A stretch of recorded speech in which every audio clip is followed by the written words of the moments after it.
Cervical cancer বা জরায়ুর মুখের ক্যান্সার এই নিয়ে আমি আগেও ভিডিও করেছি। এইটা প্রিভেনশনের খুব সহজ উপায় আমাদের হাতে আছে, একটা ভ্যাকসিন। এইচপিভি ভ্যাকসিন বা হিউম্যান প্যাপিলোমা ভাইরাসের এগেনস্টে যে ভ্যাকসিন, সেই ভ্যাকসিনটা নিলে কিন্তু আমরা লাইফ টাইম প্রিভেনশনের একটা ভালো অপশন পাচ্ছি। এবং সার্ভাইকাল ক্যান্সার কিন্তু ভীষণ কমন, আমরা যতটা ভাবি তার চেয়েও বেশি কমন, স্পেশালি ইন্ডিয়ার মতো দেশে। তো সেই জন্য এটা ইম্পর্টেন্ট যে আমরা সবাই রিপ্রোডাক্টিভ এজের মহিলাদের আমরা তো নিশ্চয়ই বলবো যে ভ্যাকসিনের 3টে ডোজ নিয়ে নাও।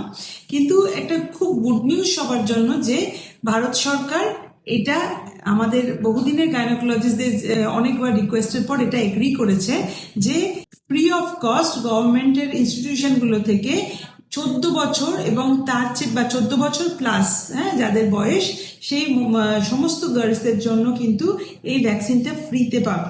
অতএব তোমরা যাদের মারা তো নিতেই পারো, এবং বাচ্চারা যাদের এই টিনেজার বাচ্চা আছে তোমাদের, তারা কিন্তু হাসপাতালে গিয়ে এটা নিয়ে কন্ট্যাক্ট করো। এটা গভর্নমেন্ট অলরেডি রোল আউট করতে শুরু করেছে এবং সব হাসপাতালে পৌঁছতে যতটা সময় লাগবে, এটা কিন্তু অ্যাবসলিউটলি নিয়ে নেওয়ার মতোই জিনিস। এটা অ্যাটলিস্ট 2টো ডোজ, তোমাকে 14 বছরের বাচ্চাদের জন্য 2টো ডোজও এনাফ হয়। একটু বড় যারা নিচ্ছে 50+ তাদের জন্য 3টে ডোজ নিতে বলা হয়। এটা অ্যাভেলেবেল যখন গভর্নমেন্টের তরফ থেকে অ্যাভেলেবেল করা হচ্ছে সবার জন্য, এটা আমার অ্যাডভাইস যে এটা নিয়ে নাও, তাতে তোমার সার্ভাইকাল ক্যান্সারের রিস্ক অনেক কমে যাবে।